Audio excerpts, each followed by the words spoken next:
Hey guys. So, hi.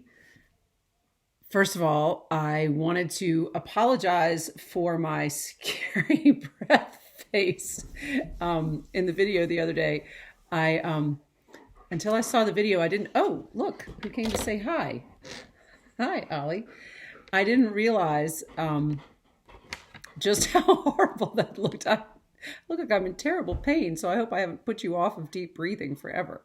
Um, I also realized that it might be a good idea to maybe start these videos with a little bit of breathing as long as I can come up with a better face and a little bit of grounding, since that is really, as far as I'm concerned, going to be that and keeping some form of a routine are going to be the things that are, going to be the most helpful in your day-to-day life right now in terms of trying to manage any anxiety that you may be feeling about um, about everything that's going on. So let's start with breathing without scary breath face. So I'm gonna try that. I'm just cracking myself up here. We're gonna try that. So we're gonna do that first. We're gonna do 3 deep breaths. So you can do a deep breath with me, um, and hopefully with a better face. So anyway, let's go.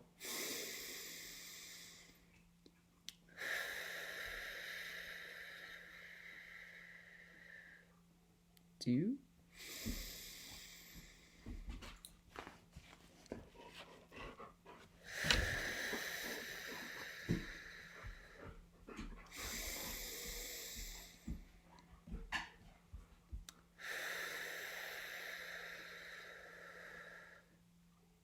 apparently Ollie wants to join us in this.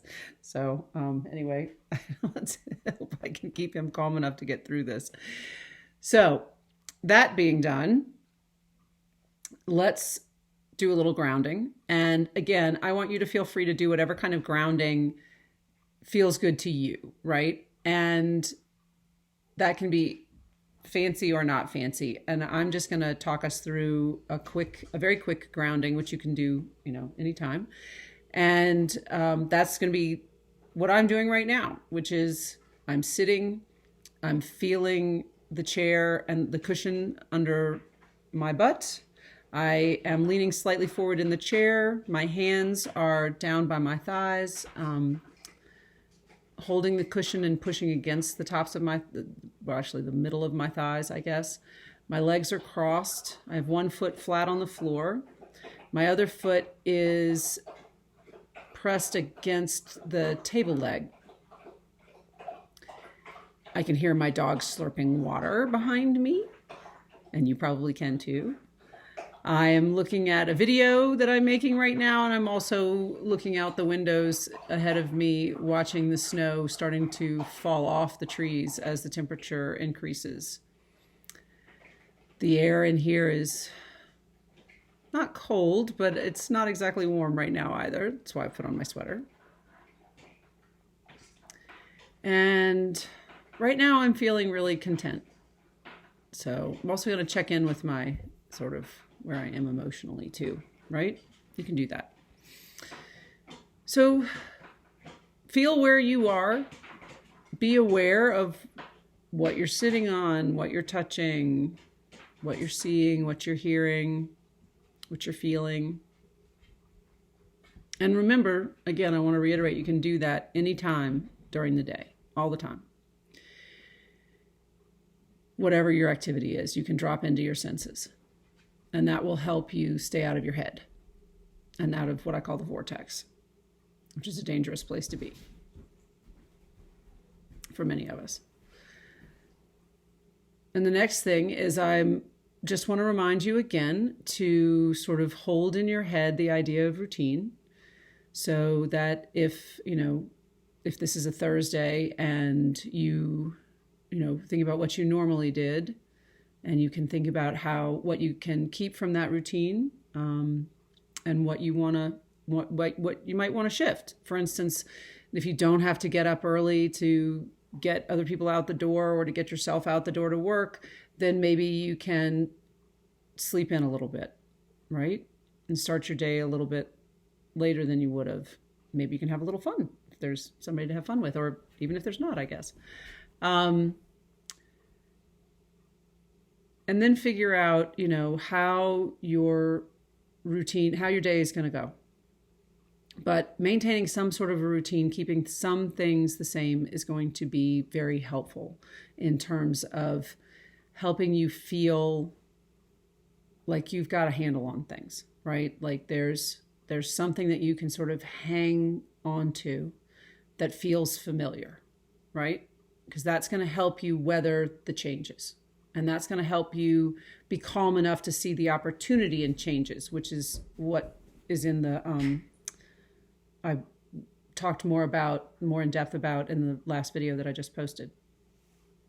And I also wanted to give some concrete examples from my own morning this morning in terms of changes and opportunities, right? And thinking a little bit differently about things, trying to stay with myself, trying to be wherever it is that I am, right?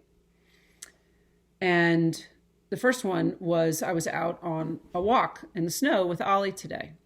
And we have a normal walk that we take every day. And we walk up a road called Double View, which takes us up to the point.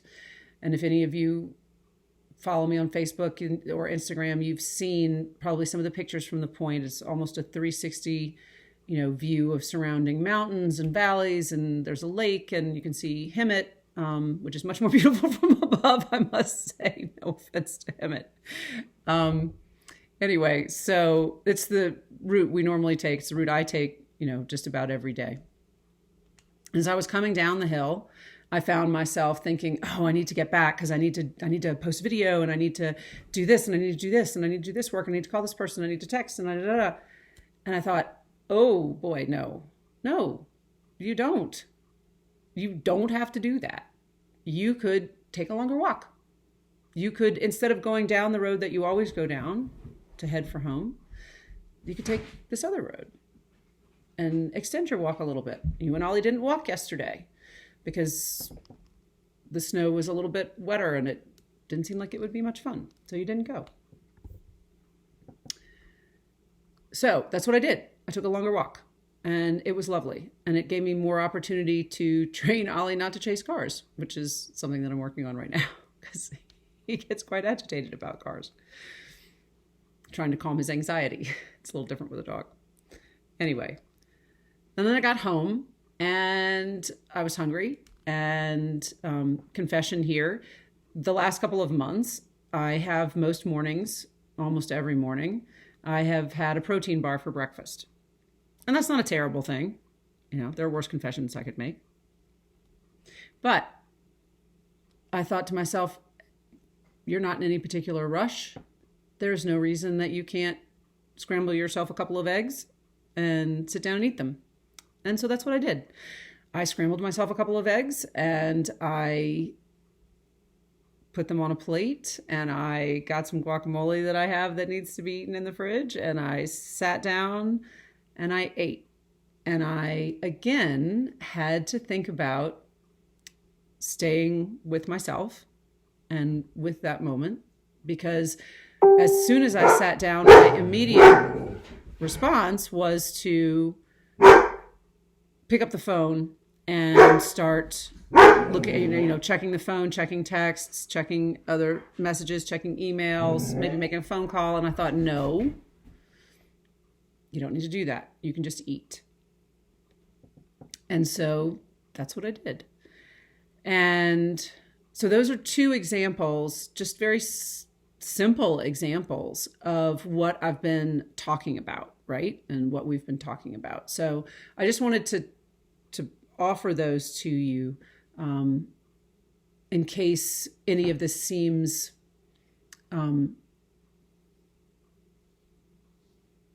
what's the word I'm looking for? Ephemeral is the word coming into my head, but that's not really the right word. But anyway, in case it seems sort of pie in the sky or airy-fairy, whatever, here's some concrete examples of ways that you can look at things a little bit differently, ways that you can find to stay in the moment,